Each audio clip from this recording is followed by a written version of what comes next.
បាទសួស្តីបងប្អូនអ្នកគ្នានេះគឺជាបន្លែ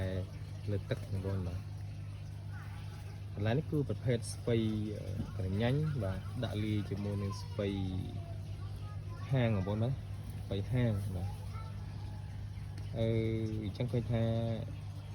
យើងដាំគឺដាំប្រព័ន្ធទឹកអត់មានសារធាតុដីហ្មងបាទប្រើទឹកដោយលាយសារធាតុចិញ្ចឹមដែលយើងប្រើប្រភេទ GAB បងប្អូនបាទ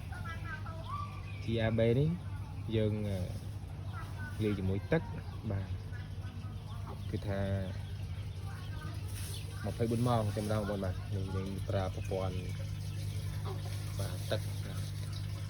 ប្រើម៉ូទ័រមួយមកដើម្បីយើងបាទបូមទឹកនេះបាទឲ្យវាមានចរន្តចេញចូលបាទវិលចុះវិលឡើងចុះវិលឡើងដើម្បីវាមានអុកស៊ីហ្សែនយើងអាចចិញ្ចឹមបាទគឺឲ្យវាមានសារធាតុចិញ្ចឹមនៅក្នុងហ្នឹងយើងបន្លែហ្នឹងអាចរស់បានធម្មតាដូចយើងដាំលើដែរបងប្អូនហើយសូមបញ្ជាក់ថាបន្លែលើទឹកនេះគឺជាបន្លែសុវត្ថិភាពបងប្អូនបាទបន្លែសុវត្ថិភាពគឺយើងអត់មានសារធាតុគីមីទេបងប្អូនបាទអត់ 100% ទេម្ដងបាទអញ្ចឹងសម្រាប់បងប្អូនដែលឆ្លងសុខភាពបាទយើងទូទាននៅបន្លែស្ពៃលើទឹកនេះគឺឃើញថាបាទមានសុខភាពល្អបងប្អូនបាទស្ពៃនេះទៅតែបានបាទកន្លះខែទេបងប្អូនកន្លះខែ2អាទិត្យទេបាទតែ2អាទិត្យទៀតអាចប្រមូលផលបានបងប្អូនបាទឃើញថាល្អមែនទេបងប្អូនបាទចំពោះរងហ្នឹងគឺបាទ12ម៉ែត្របាទវាយ12ម៉ែត្រហើយយើងដាក់ស៊ីយ៉ូចំនួន9កង់បងបាទអញ្ចឹងយើងប្រើម៉ូទ័រមួយបាទ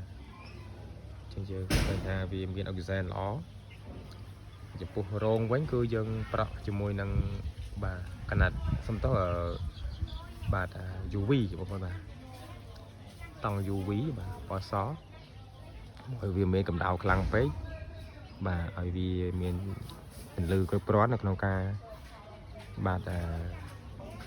កម្ដៅថ្ងៃគ្រប់គ្រាន់ដើម្បីឲ្យវាមានស្មារតីយកល្អហើយរោងនេះគឺយើងបាំងខាងជាមួយសំណាញ់បាទការពារសត្វល្អិតចូលបាទយេជីបាទហើយកម្ពស់វិញយើងដាក់បាទ2ម៉ែត្រដើម្បីឲ្យវាមានខ្យល់អាកាសនៅក្នុងហ្នឹងគឺល្អបាទចបរិយាកាសក្នុងនេះគឺល្អមែនទែនមកបាទចំបងប្អូនដែលគាត់ចំណេញពីការងារអាចបាទដាំបន្លែលើទឹកនេះដើម្បីបាទជាគេថាការងារកំសាន្តផងបាទនឹងយើងអាចបានបន្លែសុវត្ថិភាពនេះគឺយើងបាទជួយដល់សុខភាពយើងផងបាទ